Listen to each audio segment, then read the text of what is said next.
Have you ever noticed how being healthy has quietly turned into a competition? It's not just about staying alive anymore. Now it's about who carries the biggest water bottle, who eats the cleanest salad and shows off the most complicated morning routine, and of course who posts the most inspirational gym selfie. The strange part, many of these so-called healthy habits aren't just useless. They might actually be harming you. We've fallen into the trap of believing that more always means better. But the truth is your brain and body love balance, not obsession.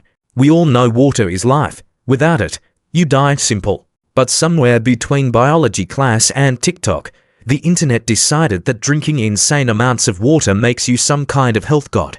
Now people walk around with gallon-sized bottles, proudly sipping every 5 seconds like it's their new religion. Here's the problem. Your kidneys are not supercomputers. They can only process about 0.8 to 1 liter of water per hour. When you overdo it, you dilute the sodium in your blood. This condition is called hyponatremia, and it can cause confusion, seizures, and even death. And no, peeing 20 times a day is not a sign of detox, it's a sign your bladder hates you. Your body has a fantastic built-in system. Thirst. If you're thirsty, drink. If you're not, don't force it.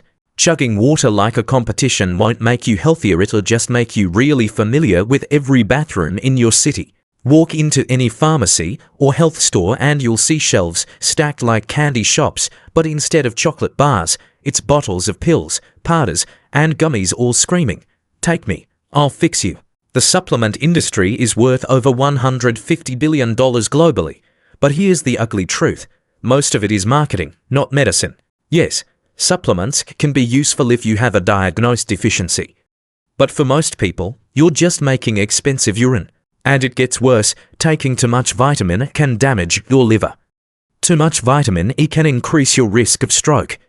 Excess calcium can clog your arteries instead of strengthening your bones. But nobody tells you that, because fear sells and prevention is the best sales tactic. Here's the wild part. Your body actually loves getting nutrients from real food. An apple is not just vitamin C, it's fiber, antioxidants, and dozens of compounds working together like an orchestra. Supplements, they're like trying to replace the entire band with one lonely triangle player. So, before you buy another overpriced jar of magic powder, ask yourself, is it health or just hype? For decades, we were told fat was the villain. Fat makes you fat, they said. So what did the food industry do? They stripped fat out of everything and proudly slapped low-fat labels on packages. Victory. Right, wrong. When you take fat out of food, you take out the flavor. And to make it edible again, companies pump in sugar, starch, and chemicals with names that sound like rejected Star Wars characters. The result, franken-food that's technically low-fat, but nutritionally bankrupt. Here's what diet culture forgot to mention. Your brain is mostly fat. Your hormones are regulated by fat. Your cells need fat. So when you deprive yourself, your body fights back, cravings skyrocket, metabolism slows, and ironically, you gain weight. The low-fat craze is like cutting the strings off a parachute because they look heavy. Congratulations, you're now plummeting faster. We've been sold the idea that more exercise is always better. Gym culture glorifies no days off, like you're some kind of warrior training for the Hunger Games. But here's the reality. Exercise is stress, good stress, yes, but only in moderation. When you overtrain, your body pumps out cortisol, your muscles break down, and your immune system crashes. That's why marathon runners often get sick after big races. Their bodies are literally in survival mode. Even worse, obsessive exercise often hides deeper problems. Some people use workouts as punishment for eating. Others get hooked on the dopamine hit of feeling productive, ignoring pain and injury signals until their knees or back give out. Remember, rest isn't weakness, it's biology. Your muscles don't grow in the gym. They grow after the gym, while you're sleeping or recovering.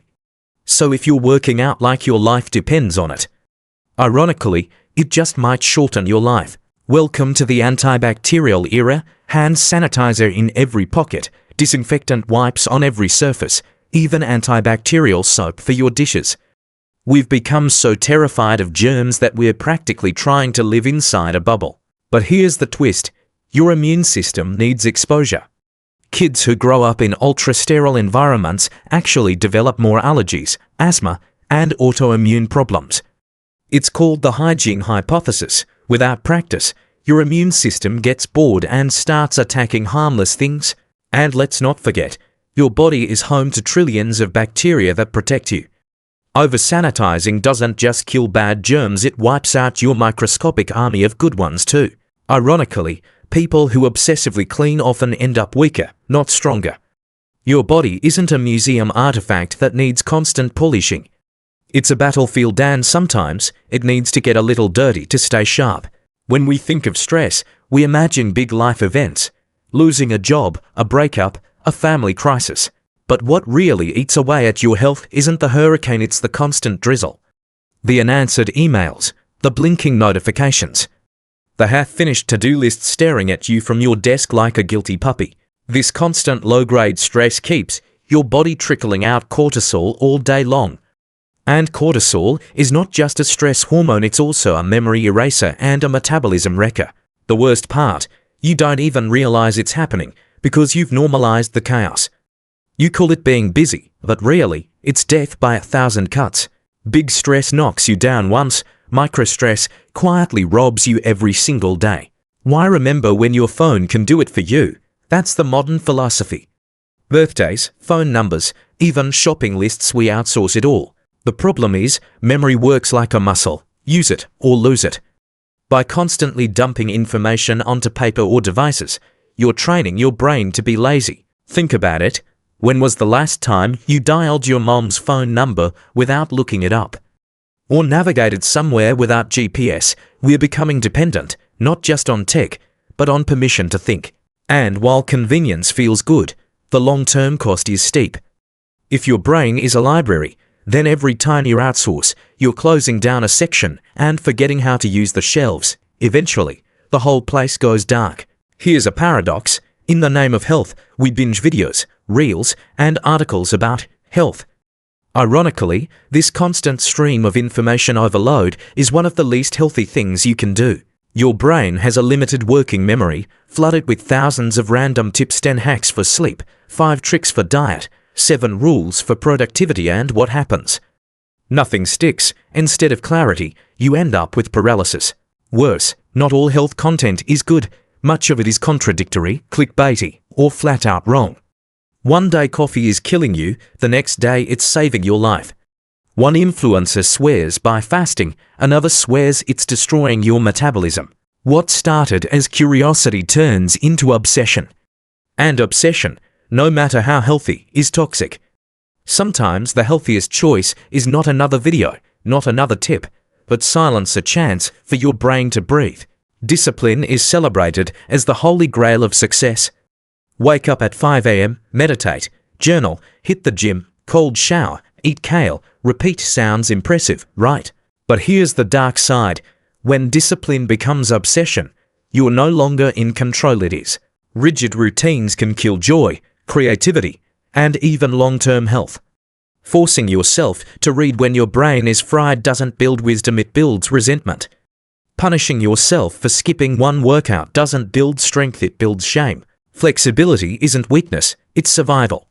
The healthiest people aren't the ones who follow every rule without fail. They're the ones who know when to bend them, when to rest, when to say, screw it, I need ice cream tonight. Because balance beats perfection every time. And sometimes, the most disciplined thing you can do is to break your own rules. So there you have it, 9 healthy habits that might be slowly wrecking your life. Not because health is bad, but because obsession is. Too much water, too many supplements, too much discipline. These things turn medicine into poison. The truth is, your body doesn't need extremes. It needs balance, variety, and the occasional reminder that being human means imperfection. So the next time you catch yourself chasing the next shiny health trend, pause. Ask yourself, is this truly healthy or just noise dressed up as virtue? And hey, if this video gave you even one uncomfortable "oh crap, that's me" moment, then do something truly healthy right now. Hit subscribe so you don't miss the next dose of uncomfortable truth.